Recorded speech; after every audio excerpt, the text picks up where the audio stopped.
Olá pessoal, tudo bem? Um grande abraço para você ligado aqui no LAC Concursos. E dando prosseguimento ao nosso estudo de História do Brasil, a gente analisando a Era Vargas, agora a gente analisa justamente o finalzinho da Era Vargas, que é o período denominado de Estado Novo, aquele período ditatorial entre 1937 e 1945, um período histórico importante por transformações econômicas no Brasil, principalmente em razão da industrialização que o Brasil assistiu àquela época com o apoio estatal e o estabelecimento de importantes empresas, tais como a CSN e a Vale do Rio Doce.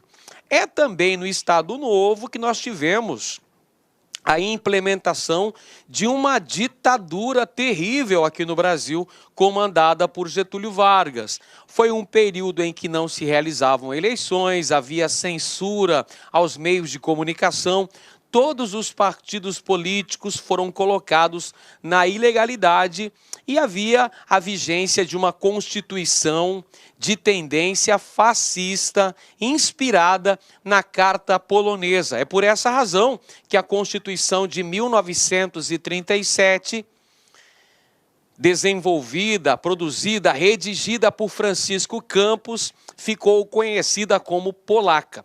A gente vai fazer uma análise pormenorizada das principais características do Estado Novo a partir de agora, com muito foco, força e fé para a gente ficar competitivo e conseguir um grande resultado neste concurso. Pois bem, senhoras e senhores, moças e rapazes, meninos e meninas, vamos falar do Estado Novo. O Estado Novo é o terceiro período, a terceira fase da Era Vargas. Você já está careca de saber que a Era Vargas durou 15 anos ininterruptos.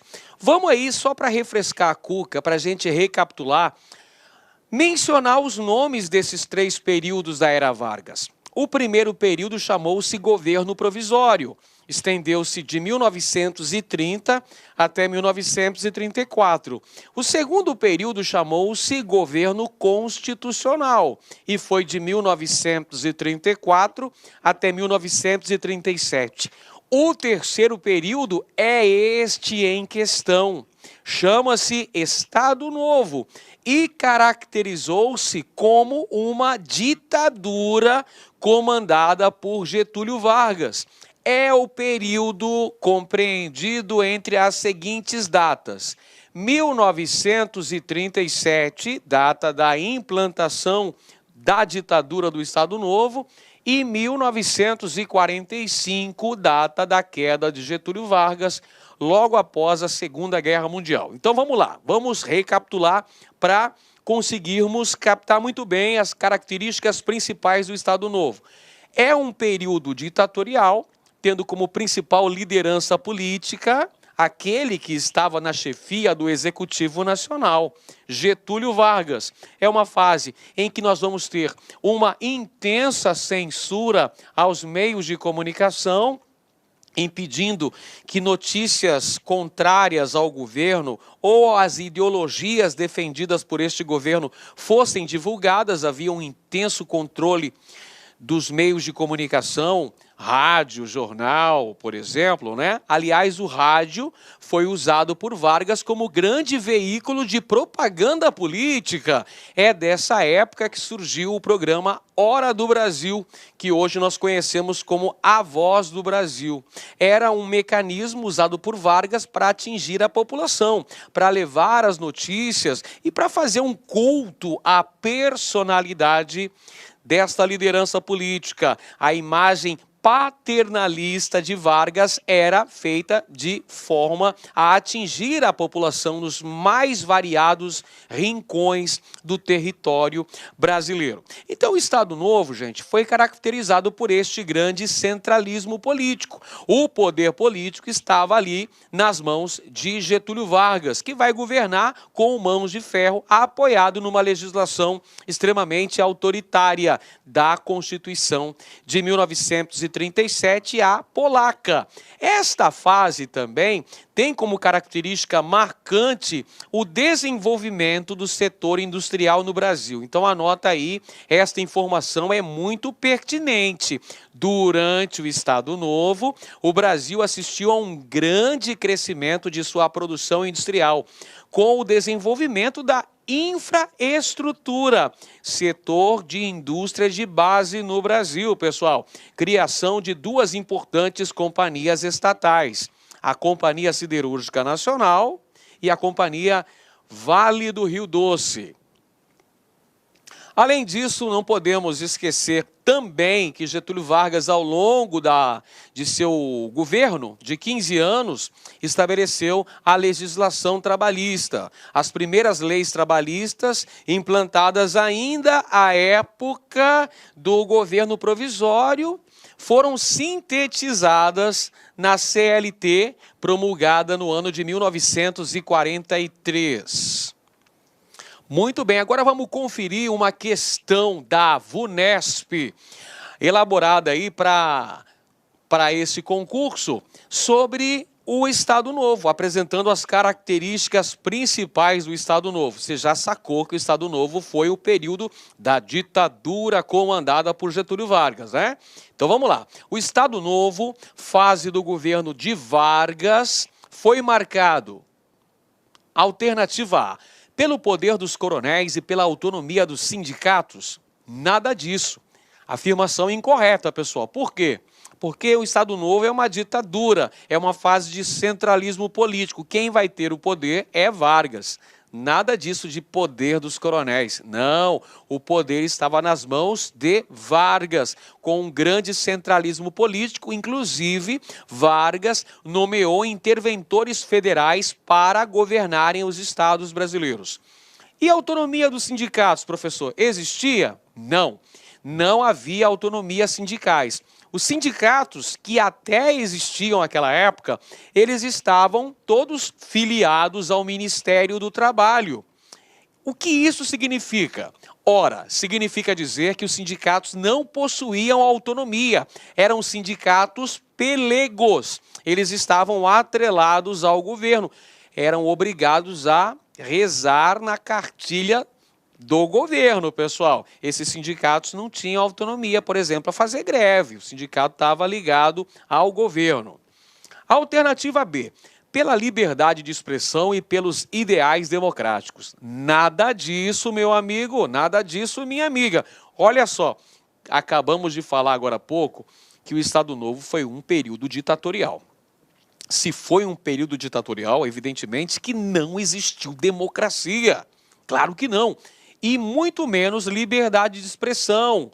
Vigorou durante o período do Estado Novo, pessoal, uma intensa censura que era feita pelo Departamento de Imprensa e Propaganda, o DIP. Então não havia ideais democráticos, muito pelo contrário. Alternativa C, pelo auge do setor automobilístico e pelo bipartidarismo. Gente, olha só, o setor automobilístico vai se desenvolver no Brasil durante o governo do presidente JK, que vai implementar o seu plano de metas ali na segunda metade da década de 1950. É no governo JK que o setor automobilístico se desenvolve no Brasil. E também não tem bipartidarismo no Estado Novo, porque Vargas extinguiu todos os partidos políticos. Qual é a única época do Brasil que há um bipartidarismo durante o período republicano? É ao longo de boa parte do período militar brasileiro. Muito bem, alternativa D, pela construção de Brasília. Não, Brasília foi construída no governo do presidente JK. E pelo poder legislativo forte, também não, porque Vargas concentrou o poder político, fechou o Congresso Nacional, fechou as assembleias legislativas nos estados, fechou as câmaras municipais dos municípios. Portanto, havia um centralismo político intenso nessa época. Então, chegamos à alternativa correta, letra E, pelo desenvolvimento industrial, com forte apoio estatal, a criação das empresas, as indústrias de base no Brasil, e pela legislação trabalhista. Acabei de falar agora há pouco sobre a CLT, promulgada no ano de 1943. Então, assinale aí, alternativa correta, letra E. Agora, pessoal, a gente fala um pouquinho sobre a economia ao longo da era Vargas. Bom, assim que Vargas chegou ao poder no Brasil, isso lá em 1930, após a dita Revolução de 1930, que leva Getúlio Vargas à presidência do Brasil, ao Palácio do Catete, nós temos o estabelecimento do chamado Estado de Compromisso. O que é esse chamado Estado de Compromisso? Significa que, a partir de agora, o governo federal assume o controle sobre vários setores da vida nacional. Para ser mais específico, o Estado assume, ele chama para si a responsabilidade de gerir os setores econômico, político e social. Exatamente, o Estado de compromisso é quando o governo federal, na figura de Getúlio Vargas, vai trazer para si a missão, a tarefa, a responsabilidade pelo desenvolvimento da economia brasileira, pelo desenvolvimento da política nacional, pelo controle político nacional e pelo controle da sociedade brasileira. Este é o estado de compromisso. Vargas vai fazer apoio, vai fazer uma política subsidiária ao setor cafeeiro, que estava em crise no início da década de 1930, o início do governo Vargas. Ele vai fazer uma série de incentivos também no desenvolvimento autônomo da economia brasileira, promovendo o chamado nacionalismo econômico, que pode ser exemplificado no chamado intervencionismo estatal, ou seja, uma grande participação do Estado na economia. Este é o chamado nacionalismo econômico. Então, se você característica, uma definição para a economia durante a era Vargas, anote aí no seu caderno, porque essa é uma informação muito importante. Nacionalismo econômico. Vargas sempre empunhou a bandeira do nacionalismo econômico. Ele defendia a intervenção do Estado na economia. É empunhando essa bandeira que ele vai consolidar a industrialização brasileira com a criação das indústrias de base, aquelas que a gente já falou. A Companhia Siderúrgica Nacional, em 1941, e também a Companhia Vale do Rio Doce, no ano de 1942. Bacana? Vamos conferir então. Na economia, a era Vargas, principalmente durante o Estado Novo, foi marcada. Olha só, pessoal, essa questão aqui, legalzinha, está falando sobre o aspecto econômico da era Vargas. Que bacana. Com destaque para o Estado Novo. Cara, mamão com açúcar essa questão, viu? Muito simples. Qual é a característica básica da economia do Estado Novo? Você sabe, intervenção do Estado na economia. Nacionalismo econômico, incentivo para a industrialização, criação das indústrias de base. Você sabe muito bem. E onde que está essa alternativa correta aí, pessoal? Seria, vamos lá, alternativa A, pelo sucesso da reforma agrária e fiscal. Não, Vargas não fez reforma agrária e fiscal não, cara. Não foi essa a preocupação do presidente Vargas. Pela ampla abertura às importações, nada disso. Vargas incentivou a produção nacional. Desde o início de seu governo, ele incentivou a produção industrial nacional com a política de substituição das importações. Naquele contexto ainda que o mundo vivia a chamada Grande Depressão, a fase de crise econômica. Alternativa C, pela prioridade à agricultura de subsistência? Nada disso.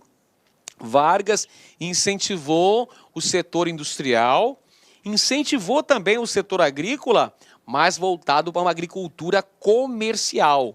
Foram inclusive abertas colônias agrícolas durante o Estado Novo. Vargas implementou a chamada Marcha para o Oeste, criando colônias agrícolas federais, como a colônia de Dourados, então Mato Grosso, hoje Mato Grosso do Sul. Então está errado também a letra C. Alternativa D, pelas medidas nacionalistas e intervencionistas. Agora sim, beleza. Você sabe muito bem, falou de economia na era Vargas, principalmente no Estado Novo, tem que vir à mente o quê? A intervenção do Estado na economia, as medidas de cunho nacionalista, o incentivo ao desenvolvimento industrial brasileiro. Está aqui a alternativa correta, a letra D de dado. E ainda tem a letra E, só para a gente arrematar, pelo abandono do setor urbano industrial. Claro que não.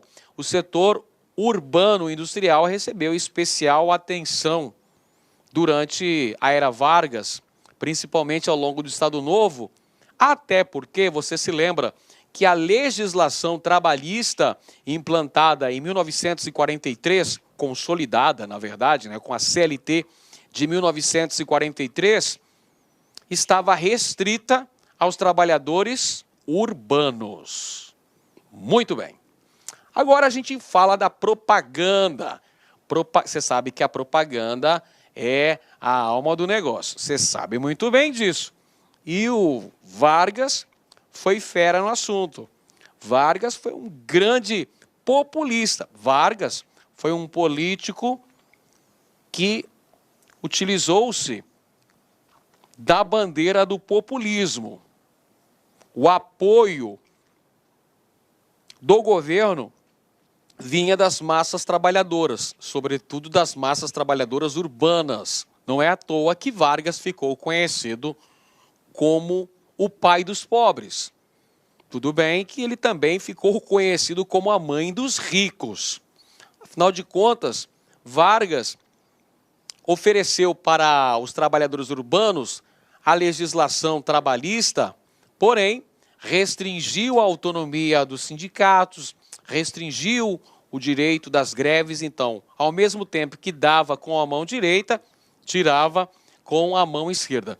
Mas a propaganda passa a ser fundamental na vigência de um governo ditatorial. Então, o que Vargas faz ao longo disso?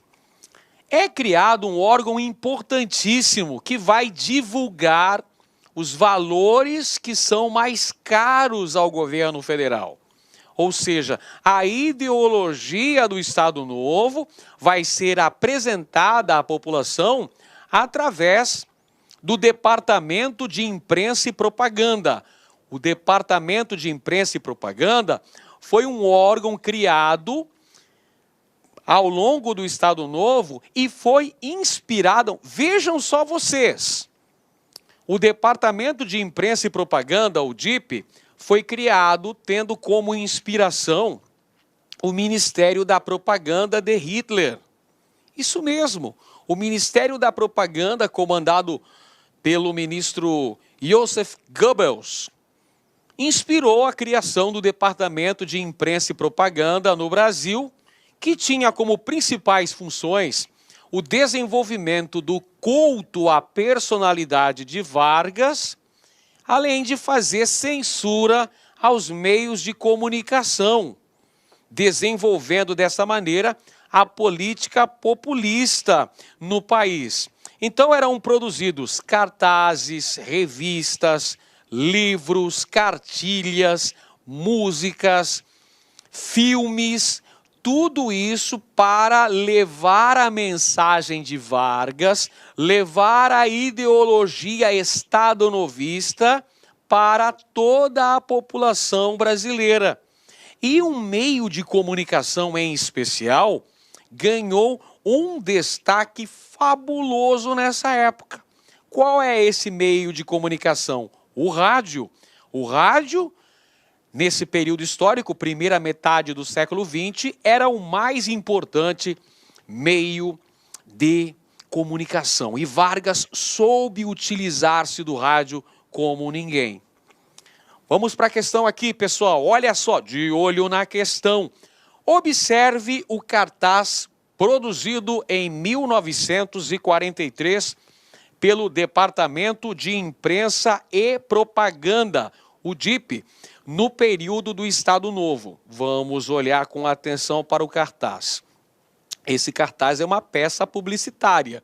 Estava fazendo propaganda, estava fazendo culto ao presidente Vargas e às suas ações implementadas enquanto gestor, enquanto administrador, enquanto presidente da República.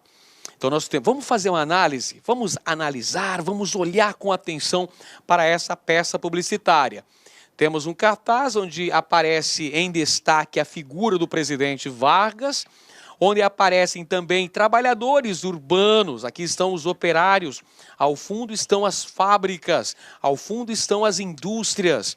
E temos uma inscrição que diz o seguinte: as leis sociais com que o atual governo, por iniciativa própria, tem procurado amparar as classes trabalhadoras, devem constituir motivo de orgulho para os brasileiros. Perceba que é função principal aqui desta peça publicitária apresentar as leis trabalhistas como uma benesse, como um prêmio, como um presente de Vargas para a classe trabalhadora. Como que passando o seguinte recado: você está vendo, meu caro trabalhador, se não fosse Vargas, o protetor dos pobres, o protetor dos fracos e oprimidos, vocês não teriam leis amparando seus direitos sociais, vocês não teriam direito a salário mínimo, não teriam direito a férias remuneradas, não teriam direito a amparo em caso de acidente de trabalho, não teriam direito à organização em sindicatos. Então, este é o grande magnânimo, é o pai dos pobres. Vocês têm que obedecer, têm que seguir. Então, se ele é o pai, nós somos os filhos. E os bons filhos obedecem aos seus pais. Essa é a mensagem. É tentar fazer uma lavagem cerebral. É tentar controlar, entrar na mente do cidadão para controlá-lo. Na verdade, nós sabemos muito bem que a legislação trabalhista foi fruto de uma intensa luta que percorreu ali as primeiras décadas do século XX. O movimento operário, primeiro organizado em torno do anarcossindicalismo, depois controlado também pelo Partido Comunista, que organizou greves operárias, que organizou a imprensa operária, que possuía periódicos, possuía jornais e tentava conscientizar a classe. A questão social era vista como caso de polícia durante a Primeira República. Se ocorriam greves, manifestações, piquetes nas fábricas, a polícia era convocada para dispersar a multidão. Com o advento da era Vargas, vão ser sistematicamente aprovadas leis de amparo ao trabalhador. Mas isso tem um preço. Tem um preço bastante caro a ser pago. O preço da obediência. O preço da subserviência. O controle dos sindicatos pelo governo, através do Ministério do Trabalho. Vamos então conferir o comando da questão.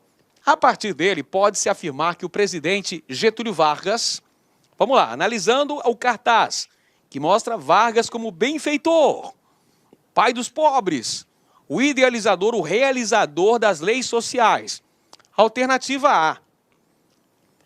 Era o protetor dos trabalhadores que foram proibidos de participar dos sindicatos. Olha só, gente, essa informação aqui. Os trabalhadores não foram proibidos de participarem dos sindicatos. Os sindicatos, a bem da verdade, existiram nesse período da era Vargas. Porém, esses sindicatos não eram livres. eles precisavam estar filiados ao Ministério do Trabalho, Indústria e Comércio. Ou seja, eram sindicatos pelegos. A alternativa B, organizava os trabalhadores em sindicatos, estimulando, vamos grifar esse verbo aqui, pessoal, não é? Estimulando greves e manifestações. Nada disso, você percebeu, você fez a leitura crítica daquela peça publicitária, daquele cartaz. Não, está pedindo que o trabalhador seja ordeiro, disciplinado, não faça greve, não faça manifestações. Letra C, extinguiu os sindicatos, acabou com os sindicatos, mas criou leis sociais que amparavam os trabalhadores. Não, meu povo, os sindicatos continuaram existindo, porém os sindicatos precisavam comungar dos mesmos ideais do Estado Novo. Os sindicatos precisavam rezar na cartilha de Vargas. Letra D, retomou as leis trabalhistas que haviam sido extintas durante a Primeira República? Não, gente. Durante a Primeira República não haviam leis trabalhistas. Vou replicar aqui a frase do presidente Washington Luiz, o último presidente da Primeira República. Ele disse: a questão social é caso de polícia, referindo-se às greves, às manifestações operárias que aconteceram durante as primeiras décadas do século XX. Pois bem, com o advento da era Vargas, a questão social passa a ser vista como caso de política. São implementadas as leis trabalhistas.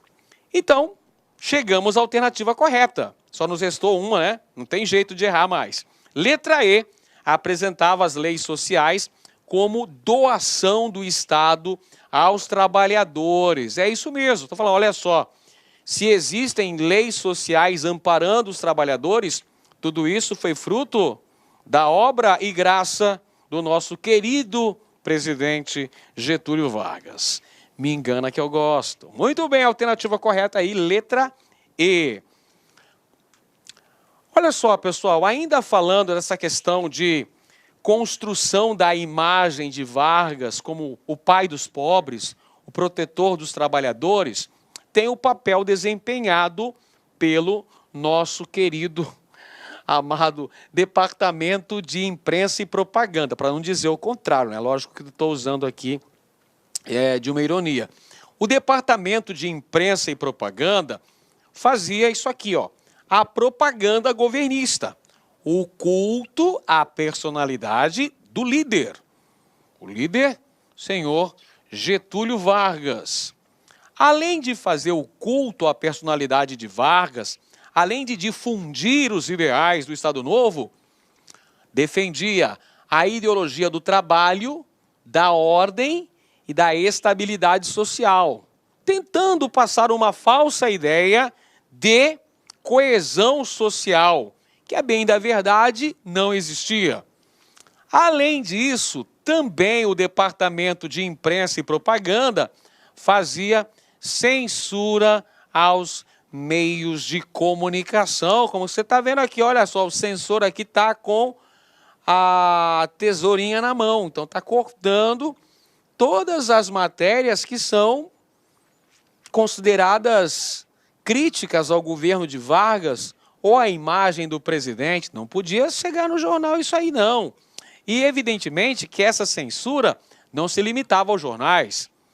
Se limitava também, incluía também programas de rádio, incluía músicas, peças teatrais, filmes, revistas. Então, todos os meios de comunicação existentes na época estavam sujeitos ao crivo, estavam sujeitos à tesourinha da censura. E até mesmo o setor educacional também foi importante. O controle sobre a educação das crianças brasileiras. A própria educação também era utilizada para a divulgação dos ideais de valorização do trabalho, da ordem social, da nacionalidade. São características importantes desse período. Porque, olha só, uma bandeira importante do Estado Novo era o chamado nacionalismo, a construção do sentimento nacional, passar essa identidade brasileira, pessoal. Para os senhores terem uma ideia do que eu estou falando, ao longo desses 8 anos que perpassaram o Estado Novo, a única bandeira que poderia ser hasteada era a bandeira do Brasil, a bandeira nacional. Porque as bandeiras dos estados, as bandeiras municipais também, não poderiam, elas foram queimadas. As bandeiras estaduais foram queimadas em cerimônia pública para mostrar o ideal, passar um ideal de coesão social, de identidade nacional, que foi forjada nessa época.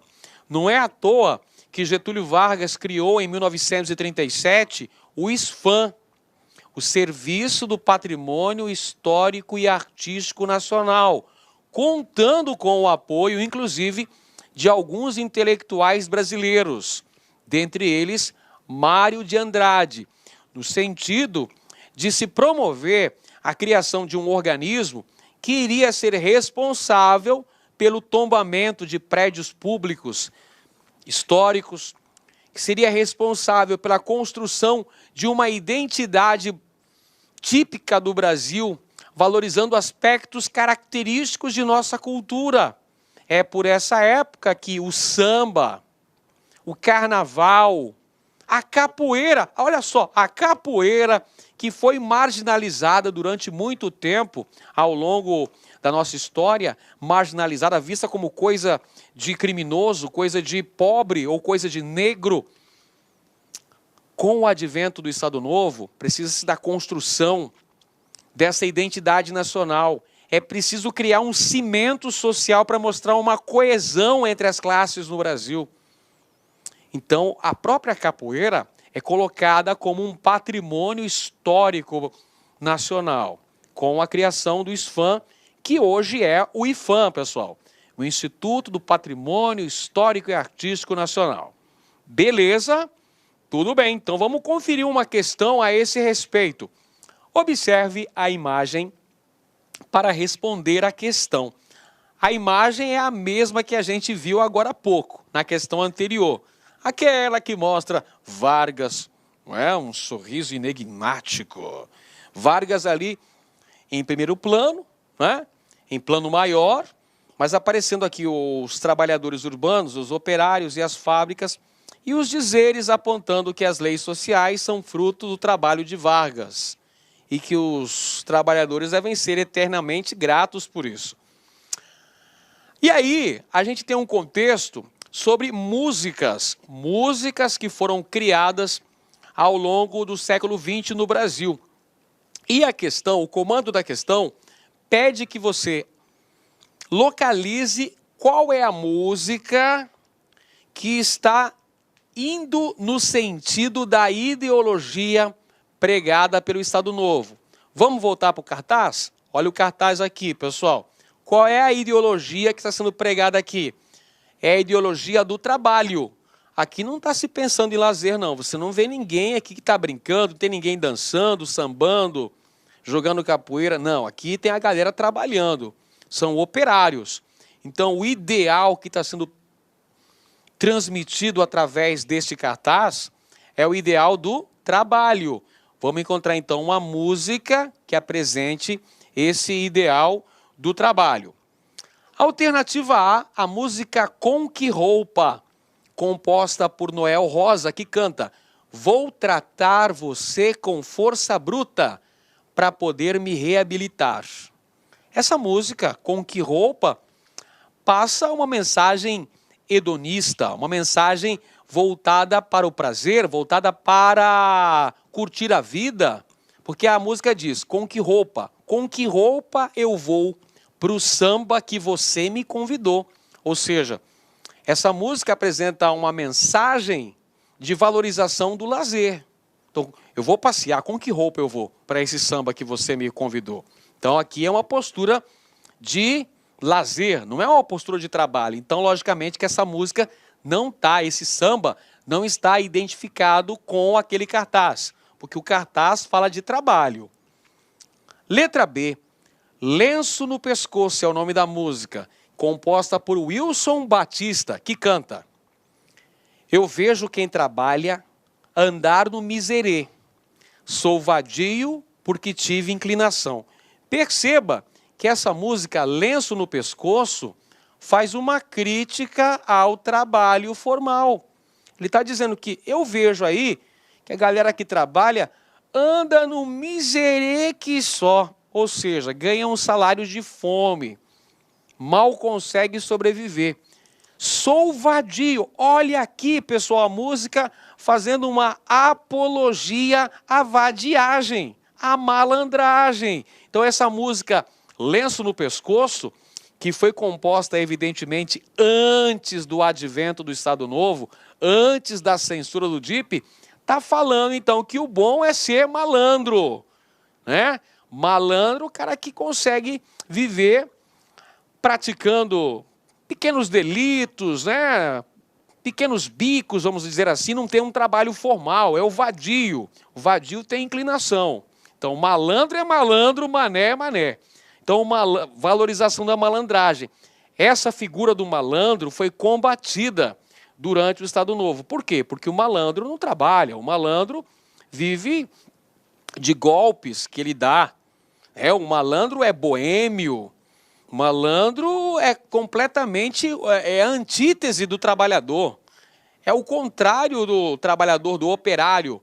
Então, essa figura do malandro foi combatida durante o Estado Novo. O Departamento de Imprensa e Propaganda combateu a figura do malandro, procurando valorizar a imagem do trabalhador. Letra C, Bonde São Januário, composta por Ataúfo Alves e Wilson Batista, que canta: quem trabalha é que tem razão. Eu digo e não tenho medo de errar. Perceba que a música faz apologia ao trabalho. Quem trabalha é que tem razão. Eu digo e não tenho medo de errar. O bonde São Januário leva mais um operário. Sou eu que vou trabalhar. Então essa música vai de encontro à ideologia defendida por Vargas. Mas a propósito, pessoal, a versão original da música foi censurada, porque ela dizia: o bonde São Januário leva mais um sócio otário. Sou eu que vou trabalhar. Então, olha só, por trazer a palavra otário, falando, quem trabalha é otário, é mané. Então, a música foi censurada. E aí, no lugar de sócio otário, os compositores tiveram que usar um ajuste, né, e colocaram a palavra operário. Agora ficou de acordo com o que prega a ideologia do trabalho do Estado Novo. A alternativa correta é a letra C, de casa. Tem ainda a letra D, Pudesse Meu Ideal, composta por Cartola, que canta: pudesse meu ideal que o carnaval de encantos mil valorizar neste poema. Então está falando do carnaval. Carnaval é uma época do quê? De festa. Festa é lazer, é ociosidade, é hedonismo. Não é esse o ideal do Estado Novo. O ideal do Estado Novo é trabalho. E letra E, Pelo Telefone, do compositor Donga. É o primeiro samba gravado da história do Brasil. Que canta: o chefe da polícia, pelo telefone, manda me avisar que com alegria não se questione para se brincar. Olha aqui, brincar, lazer. Não é o ideal do Estado Novo. O ideal do Estado Novo é trabalho, e trabalho disciplinado. Bom, continuando a falar sobre o Estado Novo, pessoal, essa ditadura que Getúlio Vargas comandou no Brasil era sustentada politicamente por uma legislação de tendência fascista. Olha só, a Constituição que vigorou durante o Estado Novo foi a Constituição de 1937, uma Constituição de tendência fascista. que foi redigida por Francisco Campos. Ela era inspirada na Constituição polonesa. Por essa razão que esta carta constitucional ficou conhecida, ficou apelidada como polaca. É a Constituição polaca, que estabelecia um centralismo político, censura aos meios de comunicação, inclusive pena de morte para crimes políticos. Vários adversários de Vargas foram presos, foram encarcerados ao longo do Estado Novo. Os principais oponentes eram os comunistas, que não tiveram trégua. Luiz Carlos Prestes, por exemplo, passou boa parte do Estado Novo atrás das grades. Outra característica ainda do Estado Novo é o já mencionado nacionalismo econômico, essa grande intervenção do Estado na economia. E não podemos esquecer de citar também que foi durante o Estado Novo que ocorreu a participação brasileira na Segunda Guerra Mundial. O Brasil cerrou fileiras com os aliados. O Brasil se comprometeu com os Estados Unidos e mandou a Força Expedicionária Brasileira para combater na Itália. Os pracinhas, os 25 mil pracinhas que foram convocados, e aí a cobra fumou na Itália.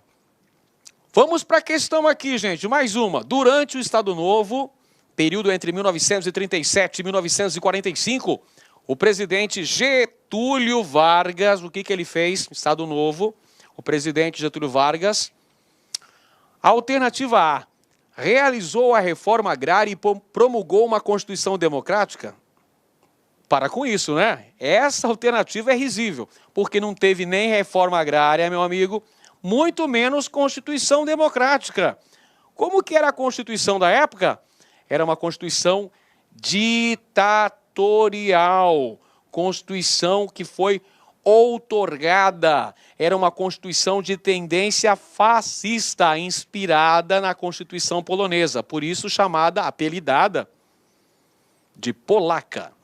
Alternativa B, estendeu os direitos trabalhistas ao campo e promoveu o nacionalismo. Meus amigos e minhas amigas, os direitos trabalhistas estavam restritos aos trabalhadores da cidade, aos operários. Os trabalhadores do campo ficaram chupando o dedo, pessoal. Não foram contemplados nessa época.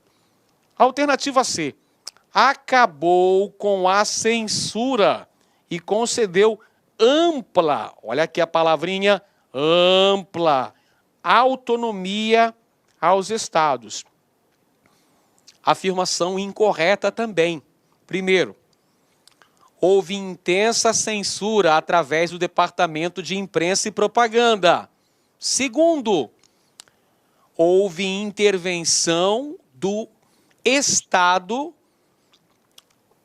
também na política das unidades federativas. Ou seja, para cada estado do Brasil, Vargas nomeou um interventor federal para governar. Ou seja, vamos trocar em miúdos, os estados não tinham nenhuma autonomia. Agora há pouco eu falei que até as bandeiras estaduais foram queimadas. Não havia autonomia para os estados. Letra D, incentivou a indústria de base e controlou os sindicatos operários. Verdade, pessoal. No governo do Estado Novo, nós temos aí o desenvolvimento da industrialização brasileira com a criação da CSN em 1941 e da Vale do Rio Doce no ano seguinte.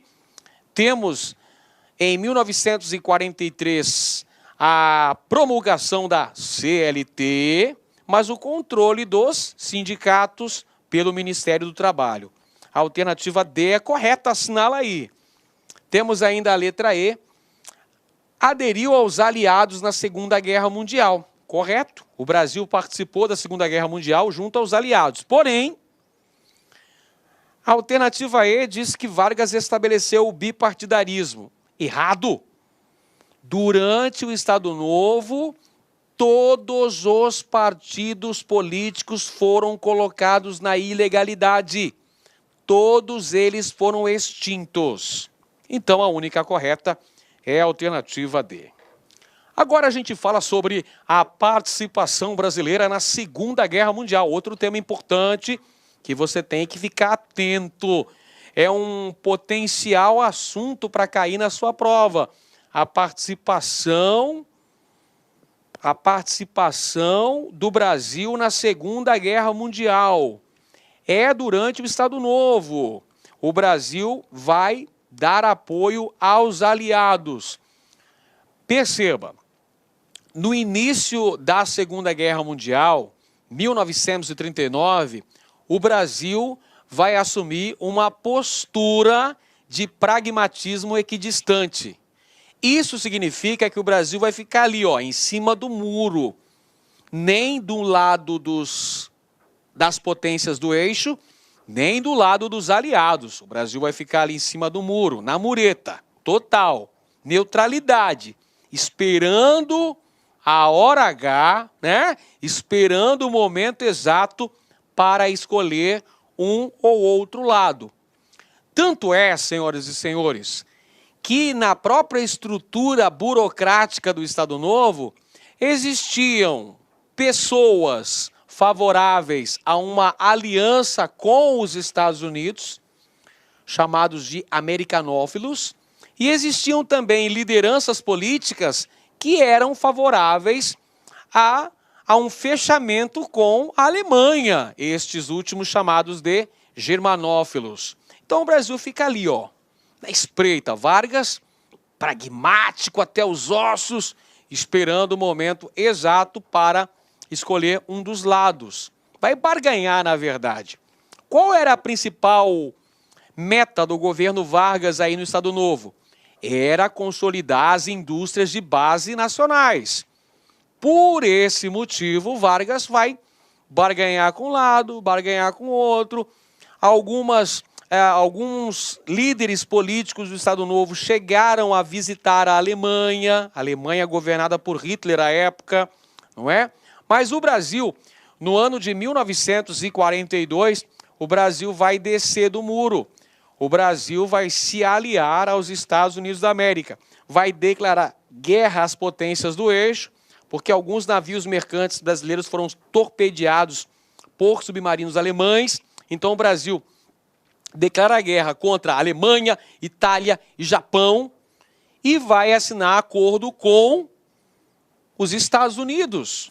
Aqui, olha, os Estados Unidos da América, à época, governados por Franklin Delano Roosevelt.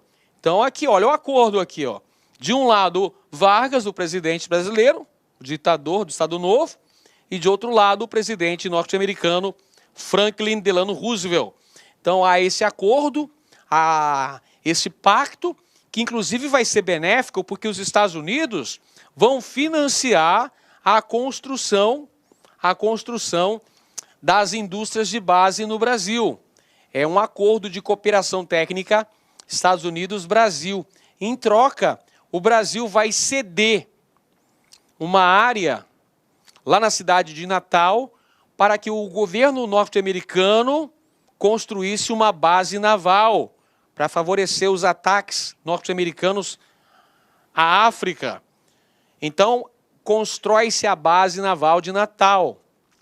E, além disso, o Brasil envia para a Itália os pracinhas, a Força Expedicionária Brasileira, 25 mil soldados que vão lutar nos combates em solo italiano, pessoal. O lema da FEB era, vamos colocar aqui do lado aqui, ó, a cobra vai fumar. Era o lema da Força Expedicionária Brasileira. A cobra vai fumar. Muito bem. Vamos conferir então a questão aqui sobre a participação brasileira na Segunda Guerra Mundial. Olha só. O regresso ao Rio de Janeiro do primeiro escalão da Força Expedicionária em 18 de julho de 1945, estava sendo esperado e interpretado como um marco na campanha das forças oposicionistas. O desfile das tropas pelas ruas da cidade seria como uma grande festa da UDN e de seu candidato. Fragmento extraído da obra A Invenção do Trabalhismo, de Ângela de Castro Gomes. Esse fragmento fala sobre o retorno das tropas brasileiras que haviam lutado na Itália. E olha só, a participação brasileira na Segunda Guerra Mundial criou o chamado paradoxo do Estado Novo. Uma verdadeira contradição, porque acompanha comigo o raciocínio. Qual era o tipo de governo que Getúlio Vargas comandava no Brasil, o chamado Estado Novo? Era uma ditadura, isso mesmo, você está correto. O Brasil internamente vivia um momento de exceção, um momento em que não existia liberdade de expressão, nem liberdade política, nem garantias constitucionais. Porém, o Brasil lutava lá na Segunda Guerra Mundial, combatia lá na Itália em defesa da liberdade, em defesa da democracia. Então criou-se um paradoxo. Como é que internamente eu vivo uma ditadura, eu não tenho liberdade, e lá na Europa eu vou lutar, eu vou arriscar a minha vida, vou arriscar a minha pele em defesa da democracia? Isso é uma contradição, isso é um antagonismo, é um paradoxo.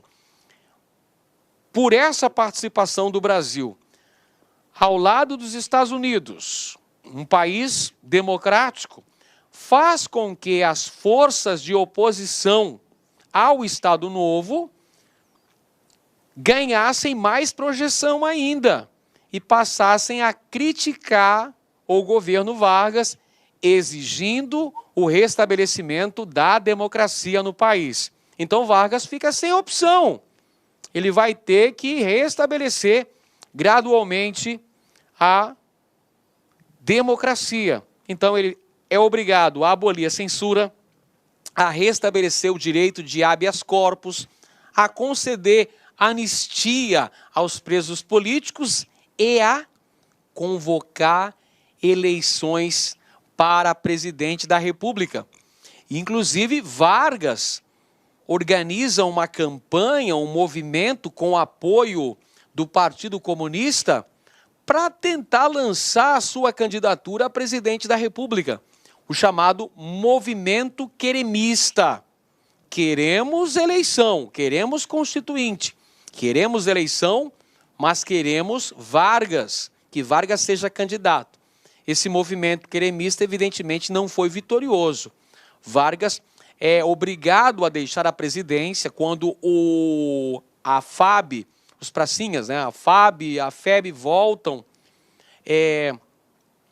para o Brasil, porque o Brasil participou da Segunda Guerra Mundial enviando a Força Aérea Brasileira, que era comandada pelo brigadeiro Eduardo Gomes, e a Força Expedicionária Brasileira, que à época era liderada pelo general Mascarenhas de Moraes.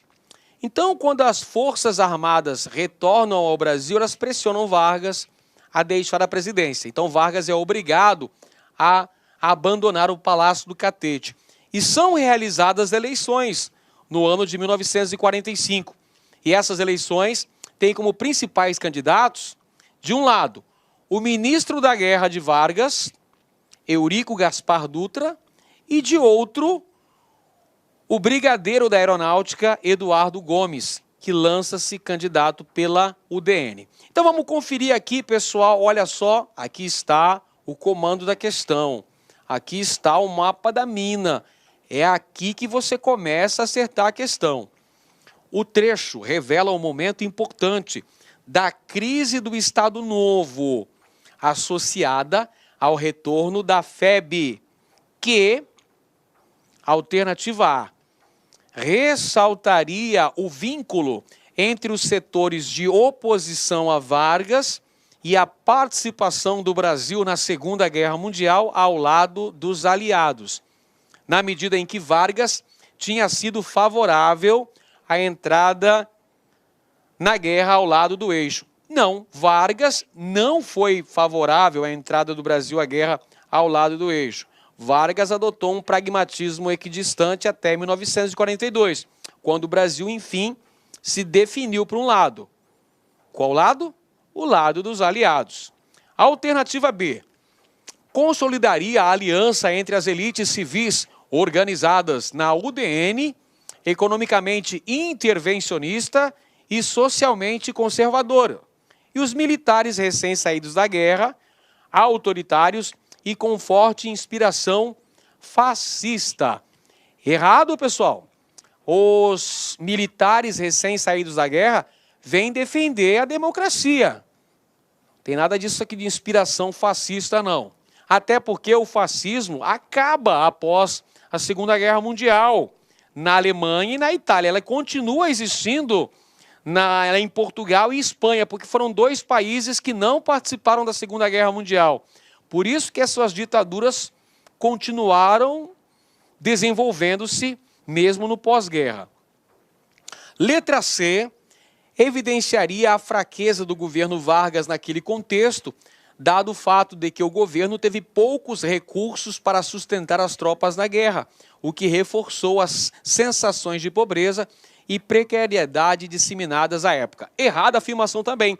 O Estado Novo é um momento histórico de prosperidade econômica para o Brasil, de acúmulo de reservas cambiais no Brasil, de industrialização, sustentado com um forte apoio estatal. Letra D reforçaria a importância dos militares e da UDN na construção de uma saída negociada para o fim da ditadura, o que levou Vargas a renunciar e se isolar politicamente, sem estabelecer relação com a cena política que viria a seguir. Errado, pessoal, porque Vargas, ele deixa a presidência da República, mas ele não vai se isolar politicamente, não. Fato é que Vargas consegue se eleger senador da República por 3 estados. É isso mesmo, na época a legislação garantia, a legislação tinha essa brecha. E ele foi eleito, salvo engano, pelos estados do Rio Grande do Sul, Goiás e São Paulo. Foi eleito senador da República. E Vargas foi o principal cabo eleitoral, foi fundamental na eleição de Eurico Gaspar Dutra. Forma-se uma aliança político-partidária, uma dobradinha muito importante entre o PSD e o PTB, 2 partidos ligados a Vargas. O PSD e o PTB, que lança Dutra como candidato à presidência. O apoio de Vargas a Dutra foi fundamental para a vitória do candidato que era anteriormente ministro da Guerra no Estado Novo. Então, ficamos com a alternativa correta, a última delas é a letra E. Consagraria a vitória da luta pela democracia e a repulsa à ditadura e a seu presidente, evidenciando a contradição entre uma política externa alinhada com os valores democráticos e uma política interna autoritária. Está aí a alternativa correta, pessoal. É o famoso paradoxo do Estado Novo. Como é que eu vou lutar pela democracia lá na guerra se aqui na minha casa eu não tenho liberdade?